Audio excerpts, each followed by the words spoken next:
Olá pessoal, aqui é o professor Matheus e nesse vídeo eu vou falar acerca do conceito de estado de natureza para os autores contratualistas. Um dos principais conceitos na teoria política, na teoria jurídica e também na teoria sociológica é o conceito de estado. Então eu tenho aqui no meu canal alguns vídeos sobre esse conceito, sobre esse tema, o tema do estado, o tema da formação do estado. E se você quiser saber um pouco mais sobre esse conceito, os links estão aí na descrição desse vídeo logo abaixo. Nesse vídeo de hoje, eu vou falar acerca de um conceito que ele é um conceito utilizado por alguns autores, especialmente os autores chamados de contratualistas, que é o chamado estado de natureza. Então eu vou aqui em primeiro lugar fazer uma pequena definição do que é esse estado de natureza e depois eu vou dar alguns exemplos práticos sobre como esses autores enxergavam ou consideravam o estado de natureza na visão deles. Antes de começar, é interessante que vocês tenham conhecimento acerca do que são os autores contratualistas. Então, de maneira geral, chama-se de contratualista aquele autor ou aquele pensador cuja teoria específica em relação ao surgimento do Estado é decorrente da ideia, literalmente, de um contrato.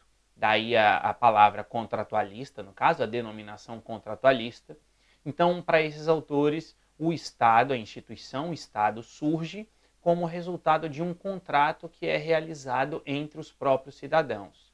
Nesse sentido, então, a gente tem aí inúmeros autores contratualistas, cada um desses autores tem as suas características, mas a ideia básica desses autores é a seguinte: eles criam ou imaginam uma situação, ou um momento na história na qual não exista a instituição Estado, e aí apresentam as características desse momento.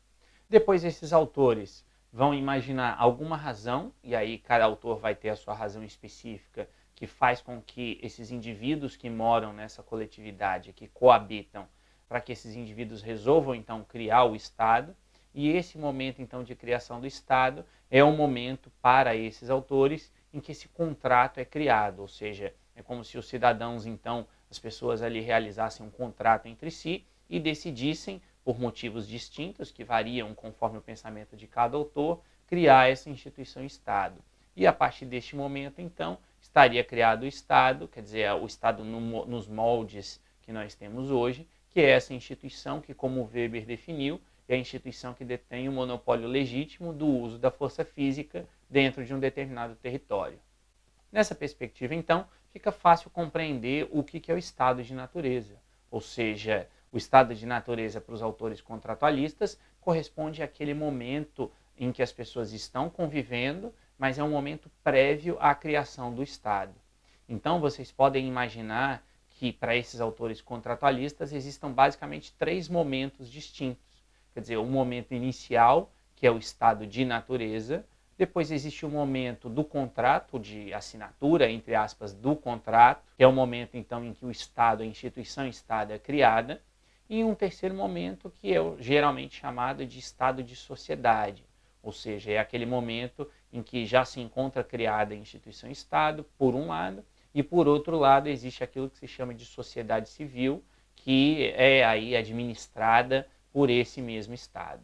Pegando esse raciocínio, então, e aplicando, por exemplo, ao caso brasileiro, e aqui numa perspectiva um pouco mais jurídica, seria possível dizer aí que quando a Constituição brasileira foi promulgada em 88, que ali se deu o momento em que se criou esse novo Estado brasileiro, que é o Estado no qual se vive na atualidade, ou seja, com esse formato que nós temos na atualidade.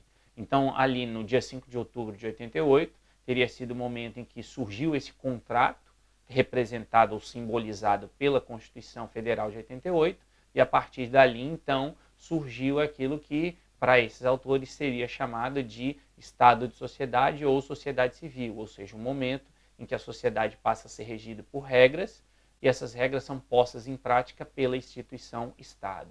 Logicamente que nesse exemplo, eu não estou aqui querendo dizer que antes da Constituição de 88, a gente vivia num estado de natureza, mas isso é uma questão que a gente pode debater aí em um outro vídeo. Em síntese, então, vocês podem compreender o estado de natureza como aquela situação surgida ou aquela situação existente antes da criação do Estado e da sociedade civil. Seria aquele momento em que não existe a instituição Estado e, por esse motivo, então, se chama, ou os autores contratualistas chamam esse momento de estado de natureza, já que os seres humanos seriam regidos, então, principalmente pelas leis da natureza, pelo direito natural, e não pelas leis positivadas, né? Ou seja, pelas leis criadas pelo próprio Estado. Seria também, de certa forma, uma ausência da própria ideia de sociedade, né? Ou seja, vocês precisam aí imaginar uma situação social, ou seja, um momento em que as pessoas vivem dentro de determinado território, mas que não são comandadas por essa instituição Estado. Nas minhas aulas, eu geralmente gosto de utilizar como um exemplo ilustrativo a ideia dos índios no Brasil antes da chegada dos portugueses. Ou seja, se a gente utiliza esse conceito, ou se a gente analisa essa situação da perspectiva do conceito do Estado moderno, é possível afirmar que na América do Sul, no Brasil no caso, naquele momento não existia instituição Estado, mas existiam ali pessoas, no caso os índios, que viviam em coletividade. Então, repito, nesta perspectiva do Estado moderno, aqueles índios estariam ali vivendo naquilo que se chama de estado de natureza, porque ali naquela região, naquele momento, não existiria a instituição Estado, estando esses índios, então, vivendo sem nenhum tipo de regra ou sem nenhum tipo de lei, nessa perspectiva, repito, que nós temos hoje daquilo que se considera como um Estado de direito. É lógico que é plenamente possível argumentar que os índios possuíam ali a sua própria organização política, a sua própria organização jurídica, inclusive, mas eu repito que eu estou fazendo essa análise, ou dando esse exemplo aqui, a partir da perspectiva do Estado moderno.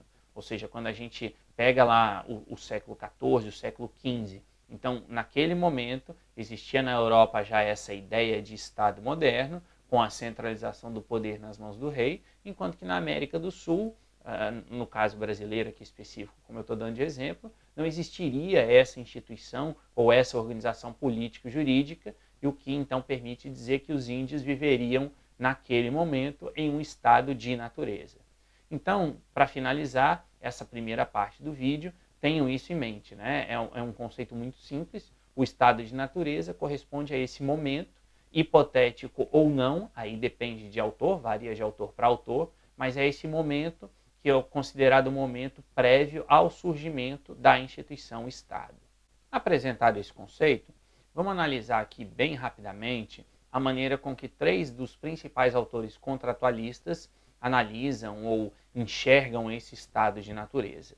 Esses três autores são os clássicos autores contratualistas, que são o Thomas Hobbes, um autor inglês, o John Locke, que também é inglês, e o Jean-Jacques Rousseau, que era suíço, mas passou boa parte da sua vida na França. Esses três autores eles são considerados aí, como eu disse agora, como os contratualistas clássicos, e é a partir deles, então, que se desenvolve ou que se desenvolveu boa parte da teoria política e da teoria jurídica acerca do surgimento do Estado moderno, inclusive no que diz respeito às gerações ou dimensões de direitos como nós temos hoje. O primeiro autor é o inglês Thomas Hobbes, e como que ele via o estado de natureza?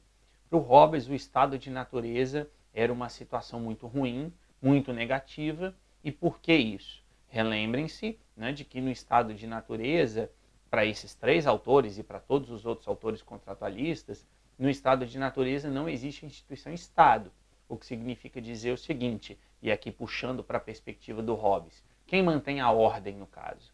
Então, para o Hobbes, no estado de natureza, não havendo a instituição Estado, não haveria ninguém que mantivesse, que fosse capaz de manter a ordem. E é por esse motivo que para o Hobbes, o estado de natureza tem um sentido extremamente negativo, porque como ele considerava o ser humano como um ser racional, do ponto de vista da lógica ou do ponto de vista da razão, se não existe o Estado, se não existe a instituição Estado para manter a minha segurança, eu como cidadão ou como pessoa que vivia naquele estado de natureza na perspectiva do Hobbes, então, nesse sentido, a atitude mais lógica minha como pessoa é defender a minha vida, buscar garantir a minha vida. Até porque na perspectiva do Hobbes, toda pessoa, todo homem teria o direito natural à vida. Então, para garantir esse direito natural à vida, o que eu deveria fazer? Eu deveria eliminar os demais.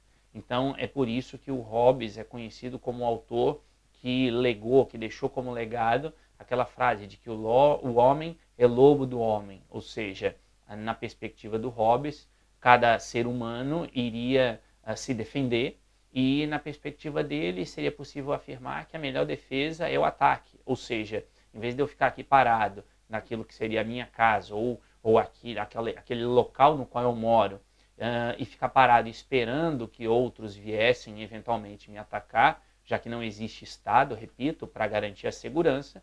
Então, em vez de eu ficar parado esperando, a melhor coisa a fazer seria eliminar a concorrência.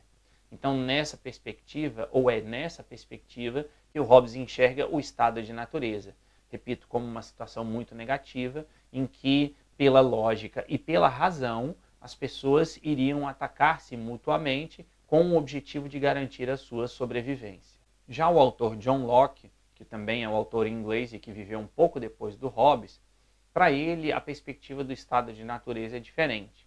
Ele também considera que o ser humano é um ser racional, mas ele considera que esse estado de natureza é capaz de prover tudo a todos. Ou seja, em princípio, esse estado de natureza seria uma situação em que o ser humano ele não entraria em guerra, né, como usando a expressão aí do Hobbes, né, ele não estaria numa guerra de todos contra todos. Ou seja, nesse estado de natureza, para o John Locke, o ser humano ele teria ali o necessário para a sua sobrevivência. E por que o Locke tem essa perspectiva diferente? Porque, para ele, são direitos naturais do homem a vida. Então, aqui ele é igual ao Hobbes, né? O Hobbes, como eu disse agora, ele considerava que todo ser humano tinha um direito natural à vida. Mas o Locke vai além e afirma que todo ser humano, além do direito à vida, tem também o direito à liberdade e, mais ainda, e isso é o mais importante, tem direito à propriedade privada.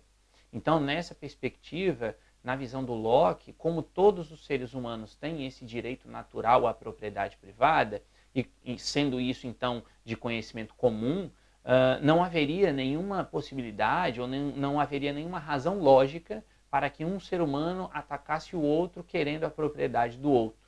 Quer dizer, enquanto que lá para o Hobbes, né, o único direito natural é o direito à vida, então, na verdade, para o Hobbes, no estado de natureza, não existiria o direito à propriedade privada, e seria a ausência desse direito, então, que levaria à guerra de todos contra todos, como eu disse antes, né? Ou seja, na perspectiva do Hobbes, a ideia é que o cidadão ele vai se proteger e ele vai tentar garantir aquele mínimo para a sua sobrevivência, só que ele não é dono daquilo, ele não tem o direito à propriedade, portanto, ele precisa lutar contra os demais para garantir a sua sobrevivência.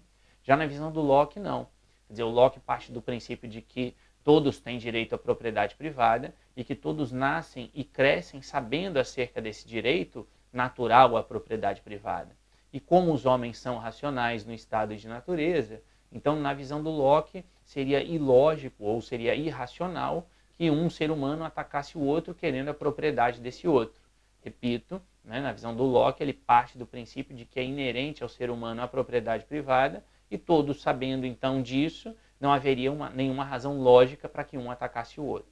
O problema então para o Locke no estado de natureza não é a questão da propriedade em si, ou talvez nem mesmo a questão da sobrevivência, mas ele tem uma preocupação com a eventual arbitrariedade de uns sobre os outros.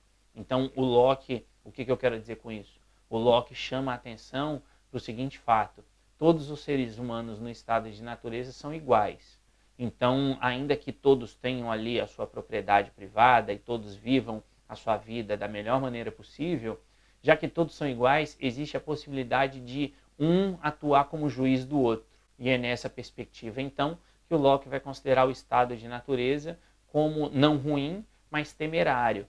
Quer dizer, temerário porque a partir do momento em que um eventualmente possa atuar como juiz sobre o outro, nada impede que aquele primeiro, aquele que está atuando como juiz, vá além daquilo que lhe seja permitido ou daquilo que lhe seja recomendável, já que não existe um direito natural que limite a atuação nesse sentido ou nessa perspectiva jurídica de um cidadão sobre o outro.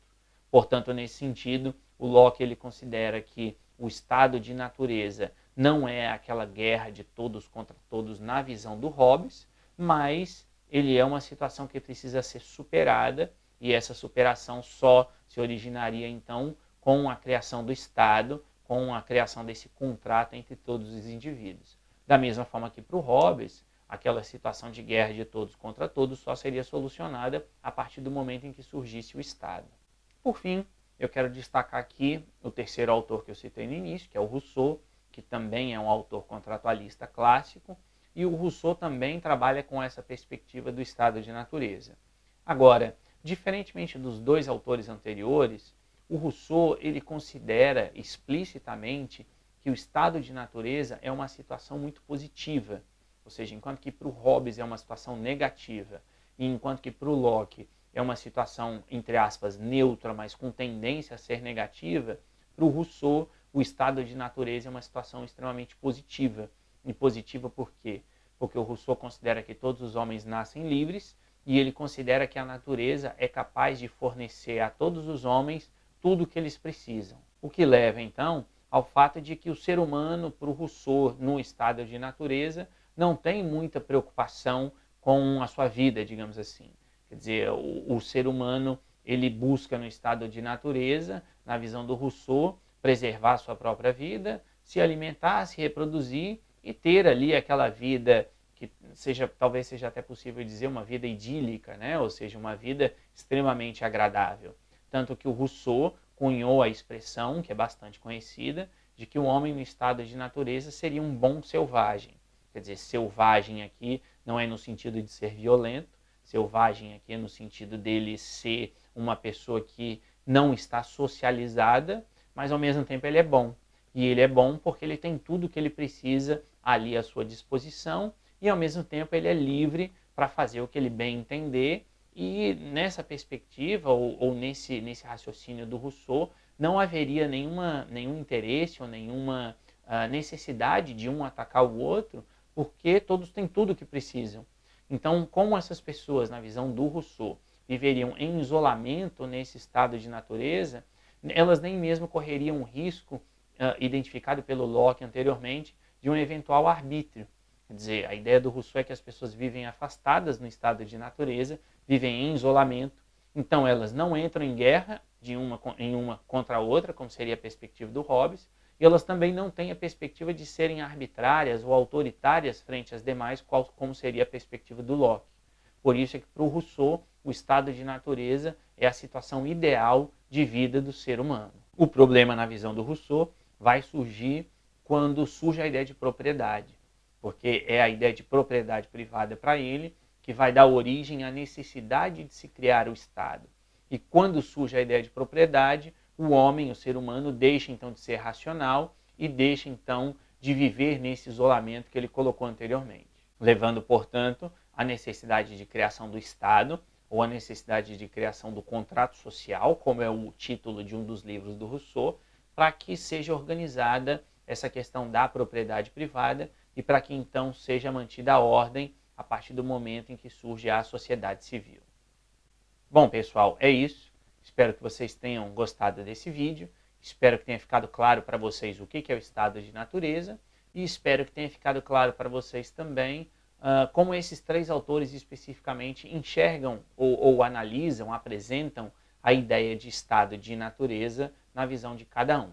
Se você quiser mais detalhes sobre esses três autores, eu deixei aqui também na descrição do vídeo um link para um outro vídeo meu aqui no meu canal, em que eu apresento aí o pensamento desses três autores com muito mais detalhes e faço uma comparação entre eles, não apenas no que diz respeito ao estado de natureza, mas também aos motivos que levam à criação do Estado, que é aquele contrato que eu falei no início desse vídeo, e também das características que o Estado de sociedade ou que a sociedade civil teria na visão de cada um desses três autores.